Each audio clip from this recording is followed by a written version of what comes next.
wisdom is, in a sense, one of those things that's tougher to define than you would think. Yes, it is. And so as I was kind of reflecting on this topic and listening to you read through those conflicting descriptions, you want to know who came to mind in the second one? Who? Is your mom.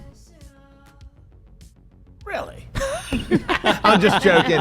Just joking, Mom. But read through it again. She screams all of these things.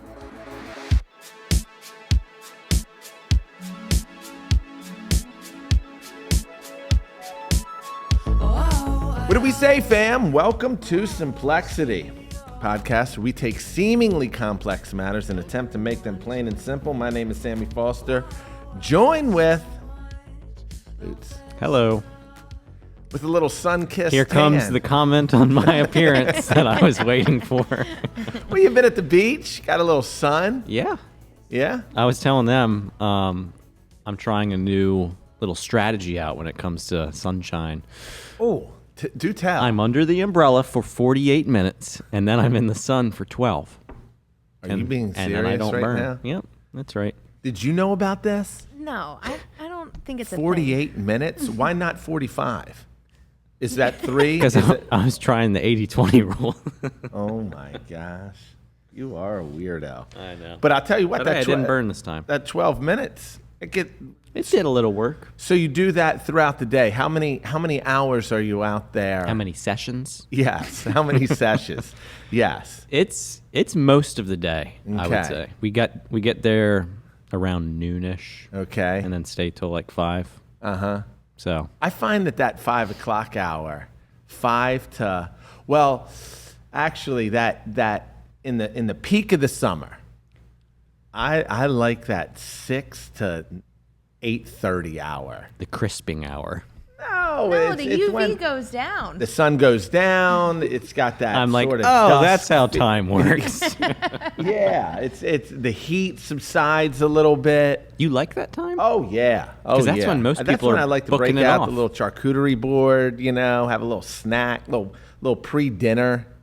Then you go up, you shower, then you go to dinner. Mm-hmm. That's just a good time. You know what I'm talking about, Mike?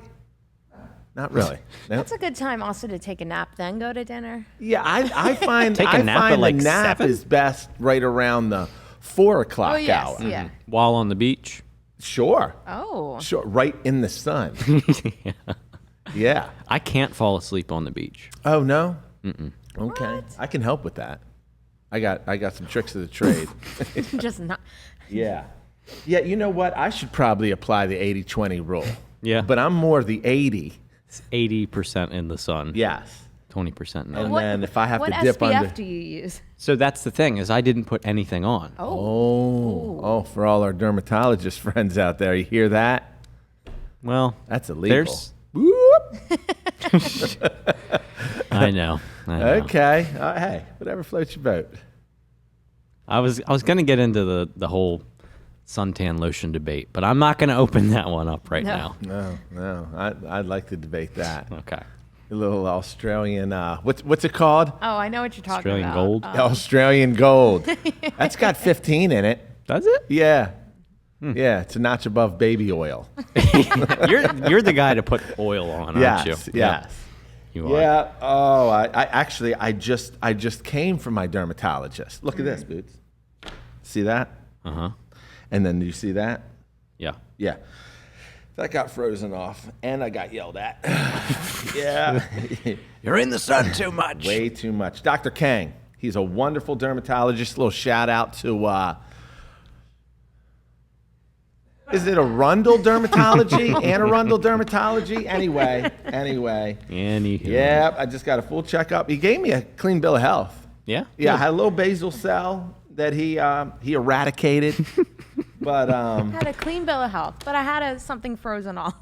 Yeah, really. A little bit of a conflicting story here.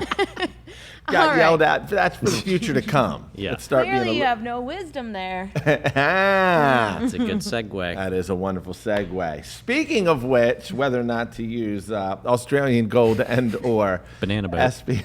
Banana Boat SPF 70, what that requires is wisdom. Hence, the conversation that we're going to have today And this is one of those ones that I'll just forecast into season number. Beck, what season are we going into? We're going to go into 8. 8. So this concludes season 7. Wow. This is, this would be the 70th episode. Yeah. Although, give or take the shorts. This is the 70th episode, and we're going to end it with the subject matter on wisdom. Now, I'll tell you why we're doing this. But I almost neglected to forecast into season 8. Season 8, we're going to get a little more. There's some heavy topics. Uh-oh. Oh, yeah. We got some heavy hitters. Like what? Like what? We can't give those away yet. Oh, yeah, we can't they've give those been away sent yet. in, Yeah, so. we're going to get into it. We're Yeah. getting into it. Okay. Yeah, that's what I hear. Anyhow. That's what we're told. However, this one comes by way of, this is something Ruth and I were reading as of recent, and when it comes to this matter of wisdom, I think there are a lot of distorted views as it pertains to wisdom, and so I was, for lack of better terms, jarred recently when I was reading in the book of James. James, brother of Jesus, writes and sort of captures a very unique perspective of wisdom. Wisdom by all sort of worldly definitions. Actually, I'll give it to you. By way of Oxford Dictionary defines wisdom as the soundness. It's very good, but it's I prefer incomplete. Webster, but, Well, one of our wonderful statisticians and interns found this, and be that she goes to school in Scotland. She prefers the Oxford. But it defines wisdom as the soundness of an action and or decision with regard to the application of experience, knowledge, and good judgment. One more time. Wisdom is the soundness of an action or decision with regard to the application of experience, knowledge, and good judgment. And so naturally, the world in which we live in really champions this idea of wisdom as wise decision-making based out of the experience that you've had, good judgment, having broad scope, understanding fully what's going on, and knowledge on a broader scale than just making decisions based on impulse, emotions, preference, things like that. Wisdom, arguably, and by world definition, is one that has a real broad scope, understands all the ingredients therein, and then makes decisions accordingly, and then would be celebrated as one that is wise. Okay. The reason that I use that as the backdrop is because Scripture actually indirectly may tip its hat to that, but actually it's got a whole nother thing. And here's why wisdom, I feel like, is a wonderful subject matter. Because some would argue we're nearing the end of Western civilization. Woo! We just went. Be the fact that you can look around, let's just take the Western world, the American landscape, and you can look at all the ingredients therein, and it feels like, or it begs the question, is there anybody wise at the helm? Is there anybody wise when it comes to decisions we're making financially? As a nation, we're $33 trillion in debt. Politically, if you watch the recent debate, it should cause you a deep concerning fear. To put it lightly. To put it lightly. When you think of all the matters that we've discussed, the advocacy for social media, but yet the toll that it's taking on us mentally, emotionally, relationally, when it comes to the rise in addiction, when it comes to the rise in mental illness, when it comes to the rise in, really, we do live in a day and age where, as Scripture says, we call evil good and good evil. It begs the question, where are all the wise people at? Because if they were at the helm, arguably, we would be in a much better state than we currently are. And so I think one of the aims of Simplexity is we use this just to take current cultural topics and go, we are true to the scripture where God made mankind plain and simple, yet we've made ourselves very complicated. That is the result of not operating in wisdom. Would you agree? I would. What would you say about that? You're like, let me think of another question. Well, I want to circle back if I can, because you said something on the front end. Okay. You said you believe that we currently have a distorted view of wisdom that is potentially celebrated. Can you unpack what you meant by that? Yeah. I think the distorted view is that we think that we can be wise without God. That's what I mean by that. I recently heard, check this out. So this is a little abstract, but work with me. I recently heard when you read the creation account, and you read about the Elohim, the Godhead, the succession of events that led to creation as we currently experience it and visualize it, understand it. It says in Genesis 1 and 2, it says that God would almost in his artisan nature, he would create the aggregate culture, he would create the expanse between earth and sky, he would create the cosmos, he would create illumination given us by the sun, and he would do it, but he did something really unique in it. When he created the aggregate culture, he spoke to the land, and the land would then give birth to the plants and the vegetation and the all of the aggregate that we know. When he spoke to the fish of the sea, he spoke to the sea, and it created and formed all of the animals therein. They would be what? Crabs. I don't know who created crustaceans, but they would be not amphibians, but Oh gosh. What do you mean? You're What are asking fish? the wrong person. What are fishes?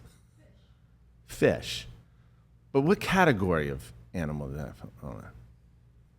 I'm blanking. You know I'm what? looking. I'm looking. Okay, they're not mammals. No, they're not. They're fish. Is that it? Oh, they're just fish. Just fish? Thank you I don't for know. fact-checking fish. Well, they have technical names, but Yeah. But he spoke to the sea, okay?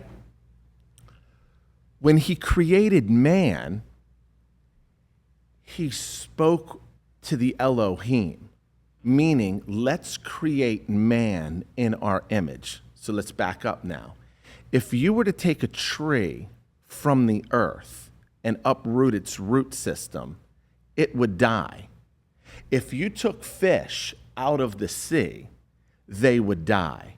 If you take man out of God, from where we derive life, Jesus said, I am the way, the truth, and the life, we will die.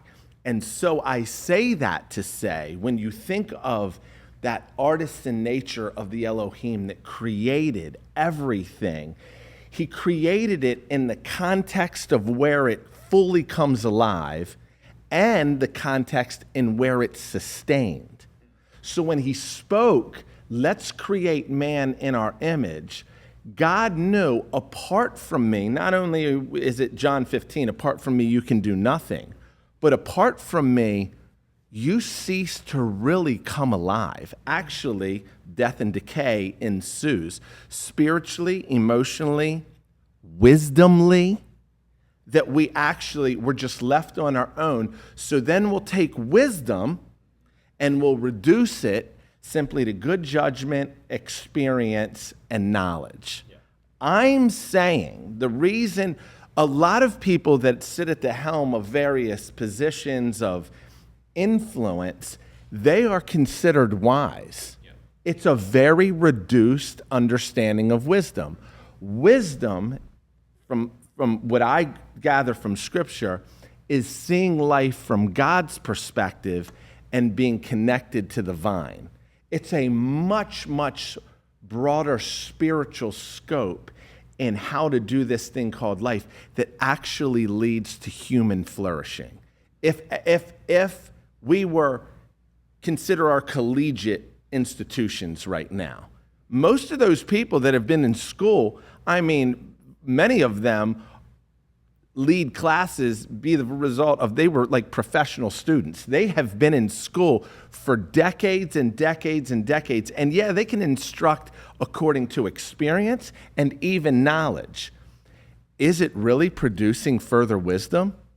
Absolutely not. Our schools are in an absolute travesty by all accounts. But that's what we consider wisdom: experience, knowledge, and greater understanding. Yeah. This is this. Go ahead. Sorry.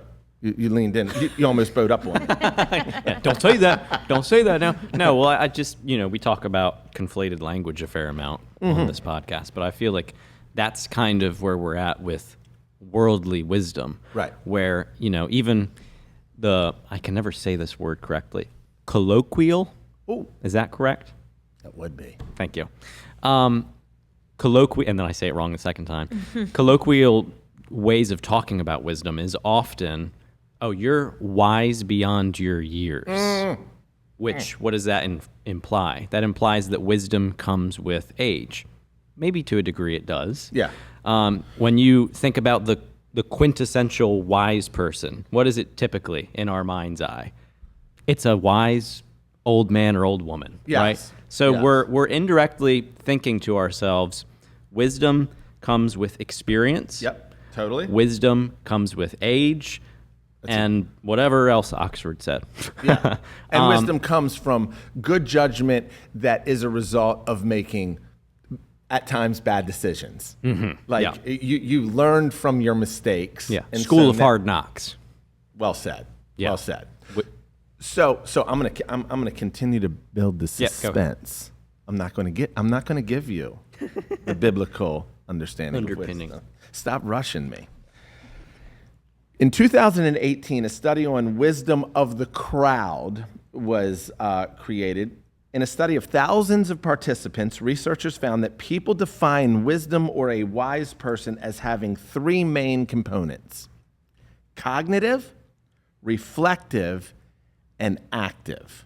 Okay, so that sort of underpins good judgment, knowledge, experience. Cognitive, they're able to absorb, understand, see. Think critically.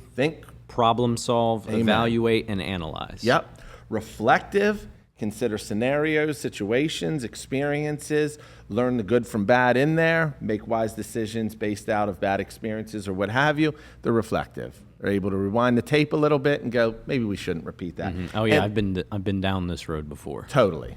And then active. You base decisions and actually move in a direction rather than just learning a lot and going, I'm going to neglect all that. You're active in it. It makes perfect sense.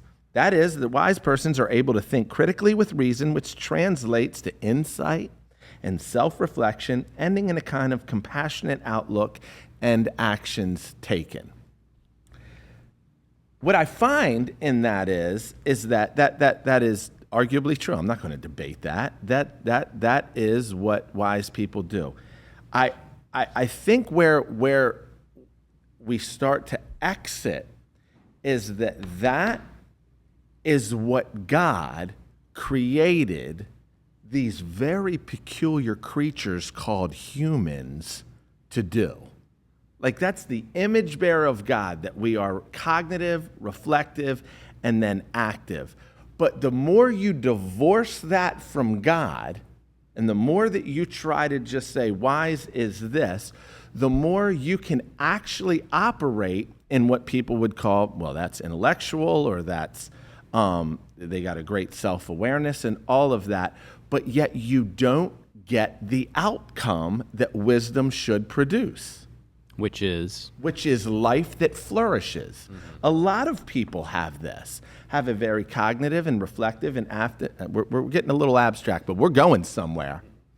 A lot of people operate with that, but yet why is life not flourishing? Why, planet-wise, are we not more peaceful? Why is there such a hostility? Why are we so polarized? Why are we so insecure? Why are we so angry? Why does it feel like we're declining rather than flourishing? That's because we have not operated in wisdom. So James says this: who is wise and understanding among you? Let them show it by their good life. Okay? So it's going to produce a flourishment in their life. It's going to be demonstrated by, and not only do they lead a good life, but they harvest a good life. He's going to get to that. Let them show it by their good life, by deeds done in the humility, here we go, that comes from wisdom. Here we go. But if you harbor bitter envy and selfish ambition in your hearts, do not boast about it or deny the truth. Hang with me and tell me if you understand what I'm trying to say here. We've said on this podcast and many a times, pride is blinding. That when you operate according to ego or your own selfish ambitions or self-centeredness, you operate according to your own self-sufficiency, which is rooted in pride. It's really blinding. You lose sensitivity for being able to put yourself in another person's shoes. You lose the ability to be broad-scoped. You get a little myopic in life because all you're after is protection and pursuit of self. That you really do lose. You really think I'm doing things right and good, and people should acknowledge that, when in fact it's you're short-sighted and you're blind to such a degree that you will begin, James says, to deny truth. You might not even do it consciously. You just do it behaviorally. And the truth, what is truth? This is an easy one. Truth is Jesus. You should have just given me the Sunday school. In Sunday school they always ask I honestly was, but I was like, I think he's just asking a rhetorical question right now. Truth is Jesus. Watch this. But such wisdom does not come down from above. Or some translations will say from heaven. But is earthly, check this out, but is earthly, unspiritual, and demonic. That's crazy. That is crazy. That means, Boots, that there is arguably a wisdom that we champion in this present day that looks right on the surface, looks intellectual, looks Competent, looks like wise judgment, looks like, but it's demonic. It's demonic. Why? Because it's denied the truth of which I believe is rooted in God, and yet it celebrates this autonomy of I'm wise because I make good judgments, because I've had experience, and because I got great knowledge. Actually, James is going to say that wisdom is earthly, unspiritual, and demonic. And at the end of the day, if you were to pull the sweater string of it and find its root, it's rooted in selfish ambition and self-celebration. Here he goes.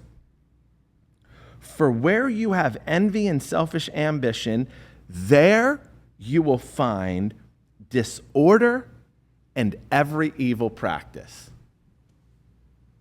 Sounds a lot like where we find ourselves today. Sounds like 2024. Mm-hmm. Sounds like planet Earth.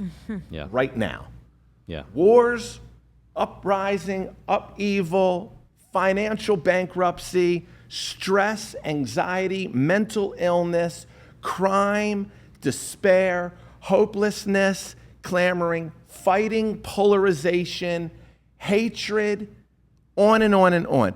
Where that wisdom is celebrated, he said you will find disorder. Some translations will say chaos and every kind of evil. Welcome to planet Earth. Here he goes. But wisdom from heaven is first all pure, then peace-loving, considerate, submissive, full of mercy and good fruit, impartial and sincere. Now watch what he does. And then he says this: peacemakers who sow in peace reap a harvest of righteousness. So people, the capstone that he places on wisdom that comes from heaven, they're known as agents of peace that sow peace because they're pure. They're pure. They're not in it for ego. They're not in it for selfish ambition. They're full of mercy. They're sincere. They're sensitive. I believe all of that entails good judgment, knowledge, and experience. But it's rooted in Jesus. And as a result, they sow peace and then they reap a harvest of righteousness. It is absolutely opposite of what we're experiencing on earth right now. And yet, no, watch this. And isn't it something that amidst all the disorder and all the chaos and all the infighting and all the hatred, we at the same time, you'll hear it. We just got through the month of June, Pride Month. I'm not even going to address the matter of sexuality, but everybody wants to talk about love. Everybody wants to talk about, hey, live and let live, and love and let and love wins, and all this stuff. Essentially, it's about peace. Let's just get along. Let's celebrate one another's preferences and desires and this. And yet, the more we talk about love, the more hate-filled we are. Why? Because at the end of the day, we have thought we can be wise without God. And we thought we can actually produce a harvest of righteousness or a world of peace operating on our own wisdom. And it is an absolute travesty. So when we talk about this matter, when we talk about this macro matter of simplexity, of we're going to try to take complex matters and make it plain and simple, it is absolutely impossible to do that without wisdom from heaven. It's not about you and I sitting here going, hashing it out, applying our own intellect, getting into the nitty and gritty, trying to talk about how stupid that is and right that is and all that stuff. There is zero fruitful outcome unless men and women, young and old, operate with the heavenly wisdom. Yeah. So when that was a lot, wasn't it? That was a lot. Didn't even know we were going to go there. A lot of righteous fruit, though, might I say. When I think about wisdom, because I'm similar to you, and I try to condense things. Okay. And what came to my mind were two M's. Ooh, I like this. Here we go. And those would be means and motive. When it comes to wisdom, you need two ingredients. Hey, means. I'm writing that down. I wouldn't. Means meaning what you just said. Where's the source of this judgment? Where's the source of the experience and the ability to critically examine and all those things? Is it self-made? Is that my means? Is it my experience? Is it what I've gone through? Is it my intellect and my brain? Or is it the means of what God has given me and put into me? Is it that wisdom? Secondly, motive. Everything that James just said. Is it selfish motive, selfish ambition? Do I want to, line these ducks up in a row so I can advance my career or I can look more prestigious? Or Is it so I can, be more fruitful in the kingdom and help others, etc.? Yes. So those are the two things that I'm thinking through. Is okay, what are the common means and the common motives? Wisdom is, in a sense, one of those things that's tougher to define than you would think. Yes. Yes, it is. And so as I was kind of reflecting on this topic and listening to you read through those conflicting descriptions, yeah. you want to know who came to mind in the second one? Who? Is your mom. Really? I'm just joking. Just joking, Mom. No. I know Yeah, she likes. Hey. Yeah. But read through it again. Okay. I know not everyone has the privilege of knowing Miss Vicky. Yeah. But when it comes to wisdom, she screams all of these things. But wisdom that comes from heaven is first all pure, then peace-loving, considerate, submissive, full of mercy and good fruit, impartial and And and insincere. insincere and disingenuous and sincere. Peacemakers, which he infers they're going to be peacemakers, Yeah. who sow in peace that reap a harvest of righteousness. I can see how you got there. Yep. Because when I think about wisdom, I tried to condense it into what does it actually look like? Okay, you got means, you got motive, you got all those things, Because to your point, and I appreciate you saying that, wisdom is not, like, I don't want to disparage at all knowledge, experience, and good judgment. All of those are the byproduct, or they are included in heavenly wisdom. You can't have heavenly wisdom and then say, but you're not going to have good judgment, experience, and knowledge. You will. It's just, to your point, what's the means? Where's it rooted? Like, if you take man out of God, we die. Yeah, because it's so funny. Like, if you were to ask the world, well, how do I gain wisdom? Yeah. Well, you got to read more books. Yep. You got to live some more life, buddy. Right. Like, you got to have some more experience. Both of those, good things. Totally. But James says, if any of you lacks wisdom, ask God for it. Ask God. And then he gives it to us. Right. That God's response is not, you'll get some wisdom in 10 years from now. Yeah. Like, that's not the prescribed course of action. It's so counterintuitive. Totally. And so maybe it's best to say, and that's not even fair, to say there's a difference between intellect and wisdom. Intellect is more book smarts, book smarts, acumen, Critical thinking. things like that. Wisdom is a whole nother. This is why Solomon says, let me give you a couple more verses. This is why Solomon says in Proverbs, do not forsake wisdom. She will protect you. Love her, and she will watch over you. The beginning of wisdom is this. Get wisdom. Yeah. I love that. Though it cost you all you have, get understanding. And Solomon would say, you get that from God. Yeah. How did Solomon get his wisdom? Totally. This is why Solomon was celebrated by God as the wisest man who ever lived, because when God said, I'll give you whatever you want, what do you want, man?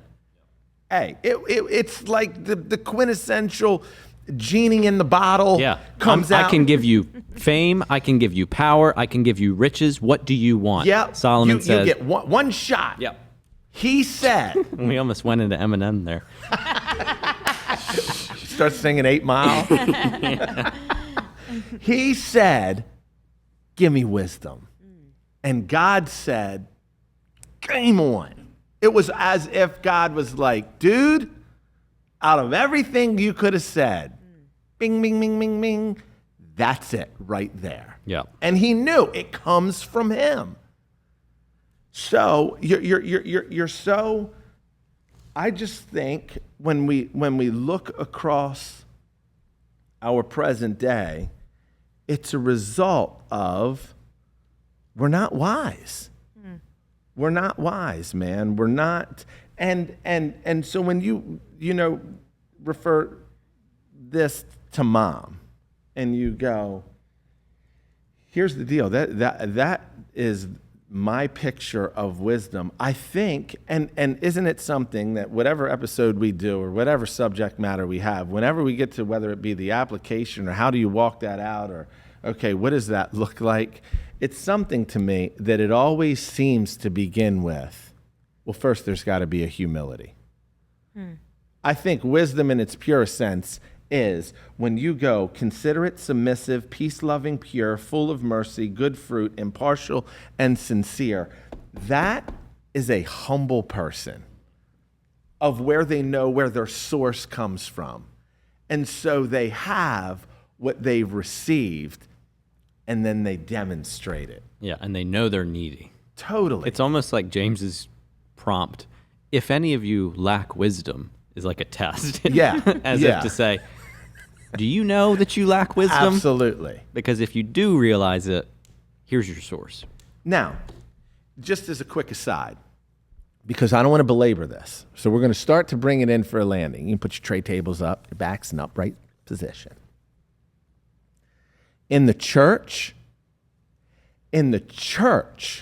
even as followers of Jesus, where this is a clear and pronounced biblical principle, you can still take Christendom and you can celebrate an earthly wisdom and sort of exalt it like it's a heavenly wisdom.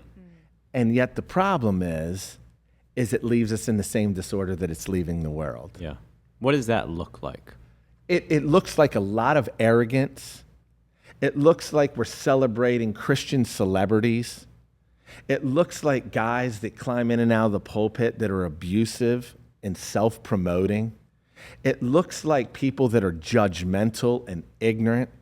It looks like people that walk around with this elitism attitude and yet say that they represent Jesus. It looks like people that invest themselves in politics at times and are completely, they give themselves a license to be mean and angry and ignorant and vindictive. It looks like, and yet they would say, no, I'm just operating in wisdom because everybody else is fools. And yet there is no partial, they're very partial. They're very hypocritical because they would never tell on themselves of all their hidden secrets and sins. They're unloving. They're not pure. They celebrate an earthly, even James says, a demonic wisdom, and they do it and then they stamp it with Jesus and go, I'm just a crusader for truth. That's not wisdom. That is not wisdom. Why? Because you look at their life, they don't harvest peace. They're just as angry and in uproar internally, mad, and look down on people. They don't harvest peace because they don't sow peace. But they think they're sowing wisdom because they've picked either the right political party or the right attitude or theology. Or theology. Oh my gosh. I've been in the church long enough to see just the arrogance, the drip of pride of people that actually think themselves wise. And they give themselves a hall pass. And James is saying, actually, that's not wisdom at all. And so wisdom has to be rooted in God, which then in succession, number 2, will be rooted in humility. This is why Solomon said that the fear of the Lord is the beginning of wisdom that comes from heaven. Not just wisdom of good judgment, experience, and knowledge. Nah, that's all good and all. The fear of the Lord is really where wisdom begins. If you don't fear God and walk humbly before him, you're not pure, you're not sincere, you're not full of mercy, you're not loving, you will not sow peace, and you will not harvest it. Mm-hmm. Yeah. I remember one time we were talking about... We have the tithe plate. Yeah.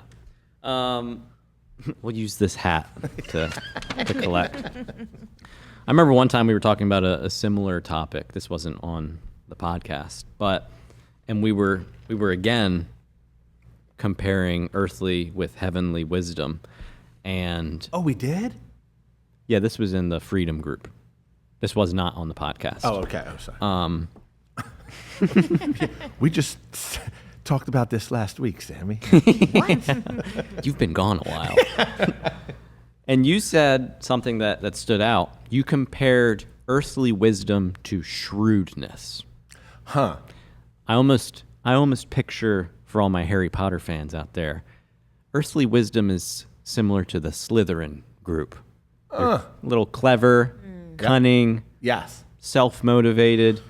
You're analytical and you can strategize. Yes. A lot of people would probably stamp that as wisdom. That's right. So that's kind of the lane that I'm thinking in, is like, okay, am I predisposed to think shrewdly or wisely? Where's my source? Like, is this about me, or is this about me being in humble positional relationship to God? Absolutely.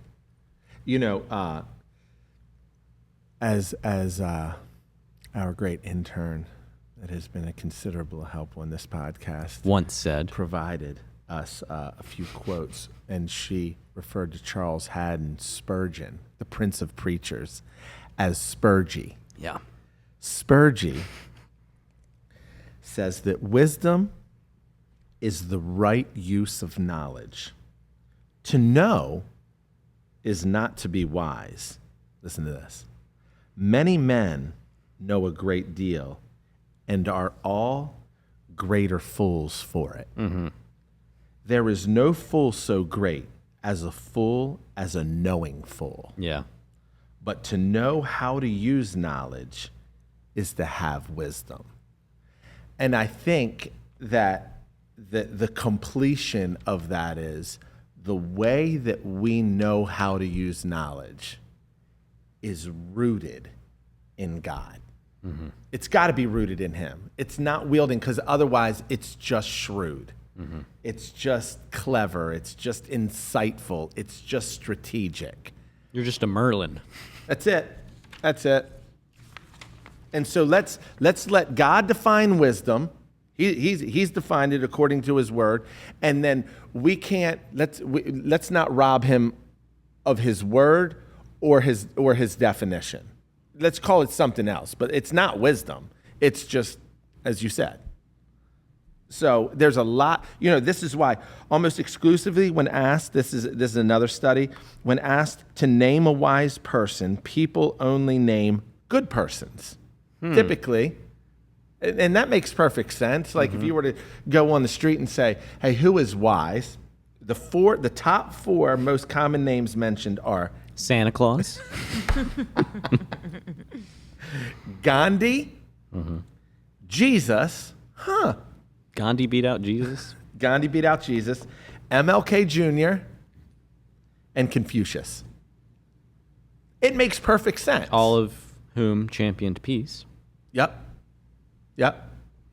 So I just think that if there is ever going to be a return to human flourishing as we understand it, according to Scripture, as God intended it, there has to be a return to wisdom. What does that mean? You're talking about revival. Oh. You're talking about bowing your knee to the great I am and saying, we've tried to do it on our own, and it's not working out so hot. Mm-hmm. And so we want to repent, turn from our own wisdom or perceived, and we want to humble ourselves under the mighty hand of God and allow you to exalt us.